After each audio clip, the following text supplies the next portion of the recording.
Here with the latest news, don't forget to like the video before you move on to the news. The Ukrainians are rapidly developing their counteroffensive operation in the Kherson region and do not give the Russians time to prepare the fortifications necessary to withstand the next wave of Ukrainian attacks. Interestingly, the Ukrainians have visibly implemented the tactics that proved to be successful both in the battle for Izium and the battle for Lyman, and here is how they did it. After breaching the Russian primary defense line, the Ukrainians have already managed to establish total control over the newly liberated settlements and officially reported to the president that Ukrainians are in Lubimivka, Hrashanivka, Zolotoboka, Mykolivka, Novoalexandrivka and Havrylivka. From here, the Ukrainians started to widen their bridgehead rapidly because the breakthrough was extremely deep, which made the Ukrainians very vulnerable to flank attacks.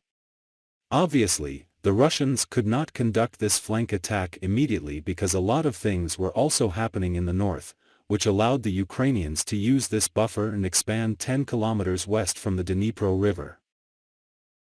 As I told you yesterday, this put Russian positions in Ukrainka at a crossfire. The Ukrainians exploited their tactical advantage to the fullest and crushed the Russian defense from two sides at once, first, in Ukrainka and then in Bilyevka. Now the Ukrainians are storming Chervon from two sides at once and have already started to storm Novovoskresensk and even Petropavlivka. As you can see, the Ukrainians completely eliminated any threat of a flank attack by successfully expanding westwards. Simultaneously, the Ukrainians are preparing to attack the northern group from Arkhangelsk.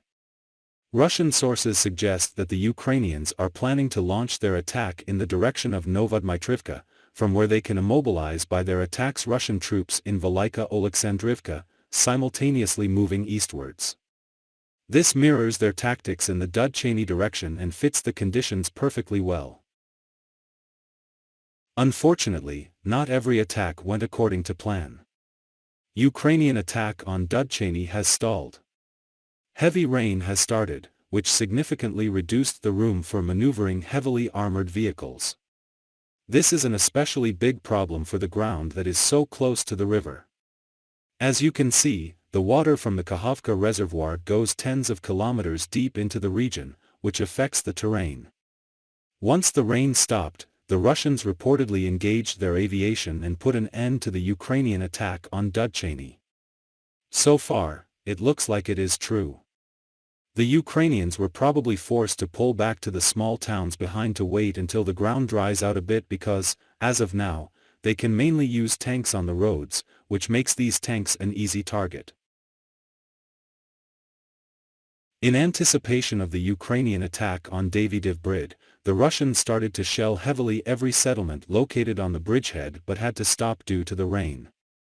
When the rain stopped, the Ukrainians quickly reinforced the region even more and launched an attack on Davydiv Brid. So far, it seems like it was unsuccessful, and they were forced to pull back. The Russians in Davydiv Brid have a very strong position, which is why this is probably the only settlement in this region that changed hands only once. However, given that the front line in the north is collapsing quite rapidly, it seems like it might be enough to just fix Russian forces here with their attack while the Ukrainians are slowly getting closer to them from the back. This reminds the situation in Lyman. The Ukrainians could not crush the Russian defense directly, so they decreased the intensity of their attacks and waited for the front line to collapse around this strong position. This is the implementation of the lessons learnt in the Kharkiv region that I was talking about at the beginning.